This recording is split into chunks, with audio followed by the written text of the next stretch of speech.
अद्वै हिरे जे होते आमच्याबरोबर उपनेते, त्यांनी गिरणा सहकारी साखर कारखान्यासंदर्भातलं एक प्रकरण न्यायालयात नेलं. या कारखाना अद्याप उभा का राहिला नाही, शेतकऱ्यांकडून पैसे घेतले, त्याच्यावरती अनेक वेळा चर्चा झाली, वृत्तपत्रात बातम्या आल्या. तो विषय मी मांडला, त्याच्यावर विधानसभेत सुद्धा चर्चा झाली. आता इकडले जे पालकमंत्री आहेत त्यांना असं वाटतं त्यांचा अवमान झाला. यात अवमान करण्यासारखं काही नाही. मुळात हा संपूर्ण खटला अजूनही NCLT न्यायालयामध्ये प्रलंबित आहे आणि त्याचाच आधार घेऊन मी वक्तव्य केलं होतं. पण तरी आता त्यांना वाटते अवमान झाला. आता अवमान झाला असेल मग तो कारखानाच उभा राहायला पाहिजे अशी आमची भूमिका होती. जे काय ज्यासाठी तुम्ही हे सगळं निर्माण केलं तो कारखाना निर्माण होणं गरजेचं होतं. पण ठीक आहे,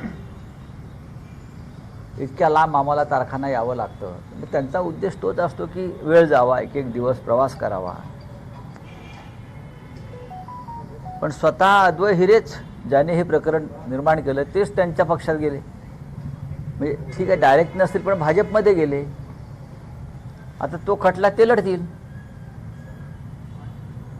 स्वतः जे भाजपमध्ये गेलेले आहेत सत्तेत, आता तो खटला त्याने लढावा सत्तेच्या माध्यमातून. आणि आम्ही ठरवलं की आम्ही या खटल्यातून बाहेर पडावं, अशी आमची भूमिका आहे. त्यांनी तो खटला लढावा, त्याने तो खटला उभा केला होता, आम्ही त्यांना मदत केली. आतापर्यंत अद्वै हिरे यांनी अनेकदा तो विषय मांडला, पण त्याच्यामुळे कोणाचा अवमान झाला नाही असं वाटतंय. पण आम्ही बोलल्यामुळे अवमान झाला. पण ठीक आहे, आता ज्याने हा मूळ प्रकरण आणलं होतं ते खटला लढतील. ते सत्ताधारी पक्षामध्ये आहेत आणि सत्ताधारी पक्षामध्ये जे देवेंद्र फडणवीस किंवा नरेंद्र मोदी आहेत त्यांची भूमिका आहे ना खाऊंगा ना खाने दूंगा. त्याच्यावर आमच्या शुभेच्छा आहेत अद्वै हिरे यांना. लढा. आज आपण असं काही विनंती करणार आहात कोर्टाला की आपला सहभाग याच्यात नसावा? नाही, आम्ही कोर्टाला विनंती करू की आमचा थेट सहभाग याच्यामध्ये नव्हता. NCLT न्यायालयातल्या खटल्याच्या आधारे आम्ही ते वक्तव्य केलं. खटला ऑलरेडी सुरू आहे. ज्याने तो खटला दाखल केला ते आता सत्ताधारी पक्षामध्ये आहेत. सगळे पुरावे त्यांच्याकडे आहेत. नक्की आम्ही कोर्टाला विनंती करू की मूळ जे फिर्यादी होते ते सत्ताधारी पक्षात गेले, ते खटला आता ते चालवतील. आम्ही कशाला आता मध्ये याच्यामध्ये आम्ही कोर्टाला विनंती करू. आज अंबादास दानवेंची सिक्युरिटी कमी केलेली आहे ना, ती वायपर कमी केल्याचं आहे. सिक्युरिटीचा फार सोर्स कोणी धरू नये. सिक्युरिटी या देशामध्ये फक्त भारतीय जनता पक्षाच्या लोकांना धोका आहे आणि संघाच्या लोकांना धोका आहे. त्याच्यामुळे त्यांना Z+, डबल Z+, कमांडोज, बरं का, NSG कमांडो किंवा शिंदेचे लोक जे फुटून घेऊन फोडून देतात त्यांना सिक्युरिटी. बाकी इतर पक्षातले जे प्रमुख लोक आहेत ते निर्भय आहेत. आमच्या आसपास याची कोणाची हिंमत नाही. मी या मताचा आहे. त्याच्यामुळे सिक्युरिटी काढली काय ठेवली काय त्याचा फार भाव कोणी आम्ही करू नये. आम्ही कारण सिक्युरिटीसुद्धा कोणाला मिळते मी मगाशी सांगितलं. या देशात सर्वाधिक धोका, खरं म्हणजे त्यांना अजिबात धोका नाही. त्यांना कोणी जाऊन एक चापटीसुद्धा मारणार नाही, काही नाही. निरर्थक लोक आहेत सगळे ते. पण सुरक्षा घेऊन आम्ही कोणीतरी मोठे आहोत, बरं का. आमच्या जीवाला किती धोका आहे. आम्ही किती मोठं राष्ट्रकार्य करतो. राष्ट्रकार्य दिसते आमचं काय आहे ते पहा ना तुम्ही. सोडून द्यायचं. साहेब, राज्यसभेवरनं शिवसेनेतच 2 मतदान बघायला मिळत आहेत. एकीकडे आपण म्हणतायत की पवार साहेब यांनी राज्यसभेवर जायला पाहिजे, पण दुसरीकडे आदित्य ठाकरे यांचं म्हणणं आहे की ज्या चतुर्वेदी आहेत विद्यमान खासदार, मला माहीत नाही याविषयी. मी पक्षाच्या निर्णयाशी कायम बांधील असलेला एक नेता आहे. शरद पवार जर उभे राहिले तर काय हा प्रश्न आहे ना, एवढाच, बाकी काही नाही. हो. बाकी जर माननीय उद्धव साहेबांनी कोणाला उमेदवारी दिली पक्षातून तर तो त्यांना निवडून आणणे आमच्या सगळ्यांचं काम आहे. पण जर शरद पवारांसारख्या नेत्याने इच्छा व्यक्त केली तर त्याच्यावर चर्चा करावी लागेल, एवढंच मी म्हणालो. मी कोणाचं नाव घेतलं नाही, अजिबात घेणार नाही मी नाव. मी माझ्या पक्षाच्या भूमिकेशी बांधील आहे. पण आदित्य ठाकरेंचं सरळ म्हणणं आहे की दोन्ही राष्ट्रवादी एकत्र आले तर पुढे भविष्यामध्ये वेगळ्या अडचण निर्माण होऊ शकते, त्यामुळे मग ज्या चतुर्वेदी आहेत आपल्या खासदार त्यांनाच पुन्हा एकदा संधी दिली. नाही, ते ठीक आहे ना, बरोबर आहे त्यांचं. ते मोठे नेते आहेत आदित्य ठाकरे हे, त्याच्यामुळे त्यांनी जे सांगितलेलं आहे त्याचा महाराष्ट्राने विचार केला पाहिजे. तर भाजपचे मंत्री आशिष शेलार यांनी कोल्हापुरात कव्वाली महोत्सवाचं आयोजन केलं.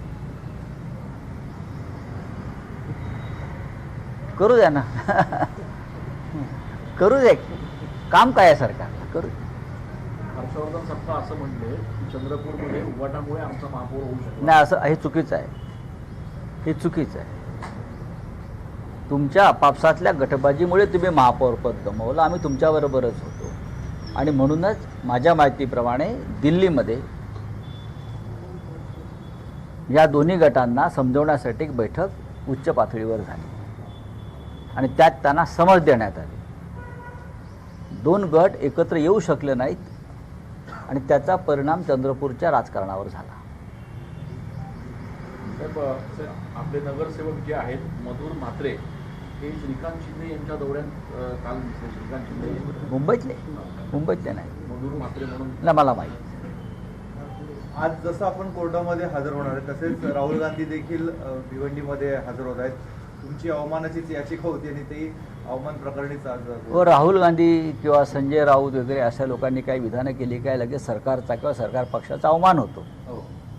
याचा आम्हाला अभिमान आहे. ते भिवंडीत आहेत, मी मालेगावात आहे. हो. सर हिंदी बोलिये. सर दोन तीन दिवसापूर्वी किरीट सोमय्या नाशिकमध्ये आलेले होते. बांगलादेशचा त्यांनी मुद्दा घेतला, परंतु मुंबईमधले जवळपास 80% रेल्वे स्टेशनच्या बाहेर हे बांगलादेशी माफिया किंवा मुंब्रा माफिया आहेत. याबद्दल त्यांनी वक्तव्य केलं. हे तुम्हाला किती गंभीर वाटतं? आतापर्यंत भाजपा सरकारमधून 6 रेल्वे मंत्री झाले माझ्या माहितीप्रमाणे. राम नाईक रेल्वे मंत्री होते, नितीश कुमार रेल्वे मंत्री होते, सुरेश प्रभू रेल्वे मंत्री होते, आता अश्विनी वैष्णव आहेत, मध्येसुद्धा इथं 2-4 लोक त्यांच्या पक्षाचे रेल्वे मंत्री झाले. मग या रेल्वे फलाटावरच्या बाहेरच्या बांगलादेशींना काढण्यासाठी या सरकारनं काय केलं? महाराष्ट्रामध्ये देवेंद्र फडणवीस हे किमान 3 वेळा मुख्यमंत्री झाले, त्याच्यापेक्षा जास्त काळ ते गृहमंत्री झाले. मग राज्याच्या गृहमंत्र्यांनी किंवा मुख्यमंत्र्यांनी हे बांगलादेशी काढण्यासाठी, बाहेर काढण्यासाठी काय कार्यवाही केली हे समजून घेणं गरजेचं आहे ना. यायचं आणि नुसतं ठो बोंबलायचं आणि निघून जायचं, याला काय अर्थ आहे का? सरकार हातात कशा करता असतं? याच कामासाठी असेल ना. निवडणुका आल्या की बांगलादेशी घुसखोरांचा प्रश्न निर्माण होतो. एरवी मग तुम्ही काय करता? मुंबईमध्ये आता महापौरांनी बांगलादेशी घुसखोरांचा प्रश्न हातात घेतला आहे. ते त्यांचं काम नाही, ते गृह खात्याचं काम आहे. पण असे प्रश्न निर्माण करून मूळ प्रश्नावरचं लक्ष उडवायचं हे साधारण भारतीय जनता पक्षाचं धोरण आहे. आपण आता मालेगावमध्ये आहात, परंतु इथलेच उपमहापौरांनी त्यांच्या दालनामध्ये टिपू सुलतान यांची प्रतिमा लावली होती. त्याच्यावरनं बराच गदारोळ उडाला. आता सध्या ती प्रतिमा काढली आहे, परंतु पुन्हा एकदा मी तिथे लावणार टिपू सुलतान यांची प्रतिमा, अशी त्यांची भूमिका आहे. बघा, टिपू सुलतान यांच्याविषयी भारतीय जनता पक्षानं नेमलेले राष्ट्रपती रामनाथ कोविंद यांनी कर्नाटकच्या विधानसभेत केलेलं भाषण भारतीय जनता पक्षाच्या लोकांनी ऐकायला पाहिजे, देशाच्या राष्ट्रपतींनी. त्यानंतर मुंबईसारख्या शहरामध्ये सध्याच्या महापौर भाजपचे अध्यक्ष जे आहेत मुंबईचे अमित साटम यांनी मुंबईतले रस्ते आणि उद्यानांना टिपू सुलतानाची नावं द्यावी यासाठी ठराव मंजूर केलेले आहेत. मीरा भाईंदर असेल, अकोला असेल, भाजपच्या सत्तेने केलेली कामं आहे ती, की टिपू सुलतान एक महान स्वातंत्र्य सैनिक आणि योद्धा होता असे ठरावायचे बरं का. आणि अचानक त्यांना ही भूमिका जी त्याने घेतली अचानक, म्हणजे त्यांना काय अशी उपरती झाली. छत्रपती शाहू महाराजांनी सुद्धा काल टिपू सुलतानविषयी एक वक्तव्य केलं. भारतीय जनता पक्षाला फक्त हिंदू आणि मुसलमान ही भांडणं लावण्यासाठी कोणतेही कारण चालतं. टिपू सुलतान हा इंग्रजांविरुद्ध लढला. टिपू सुलतान हा इंग्रजांच्या विरुद्ध लढताना त्याने मृत्यूला कवटाळलं, हे सत्य आहे. पण त्याच्या जीवनात त्याने केलेल्या काही चुका आहेत, त्याच्यावर जे आक्षेप आहेत, धर्मांतराचा असेल, अन्य काही गोष्टी असतील, त्याला कोणी पाठिंबा देणार नाही. पण त्याला पाठिंबा भाजपनं दिलेला आहे, टिपू सुलतानला. पण आता राजकारण करायचं आहे म्हणून ते टिपूच्या नावाने टिपऱ्या वाजवत आहेत. आपल्या पक्षाची काय भूमिका राहणार? आमच्या पक्षाची काहीच भूमिका नाही. सर, सिन्नरला एका 17 वर्षीय मुलगी 15 दिवसापासून बेपत्ता आहे. तिची आईने संग्राम जगताप जे आमदार आहेत त्यांची भेट घेतली. आता जो एक नवीन प्रकार घडला होता, त्या अनुसरणाचे पोलीस त्यांना साथ देत नाही असं ते आरोप आहे. म्हणजे मुलींची जी काय म्हणते बेपत्ता होण्याचे प्रकार राज्यात वाढलेले आहे. महाराष्ट्रामध्ये गेल्या वर्षभरामध्ये मुलींचा बेपत्ता होण्याचं प्रमाण वाढलं आहे. आणि राज्याच्या गृहमंत्र्यांनी थोडंसं फोडाफोडीच्या राजकारणात गुंतून पडण्यापेक्षा आपल्या राज्यातील लेकी सुनांचं संरक्षण कसं करता येईल त्याकडे लक्ष दिलं पाहिजे. चला, थँक्यू. सर एक सर एक शेवटचा बोलिए प्रश्न. बोलिए. सर, आप आज मालेगांव में आए, इस केस के संदर्भ में आए हैं, उसमें क्या देखिए, यहाँ का एक पुराना मसला है गिरना मौसम सहकारी साकर कारखाना.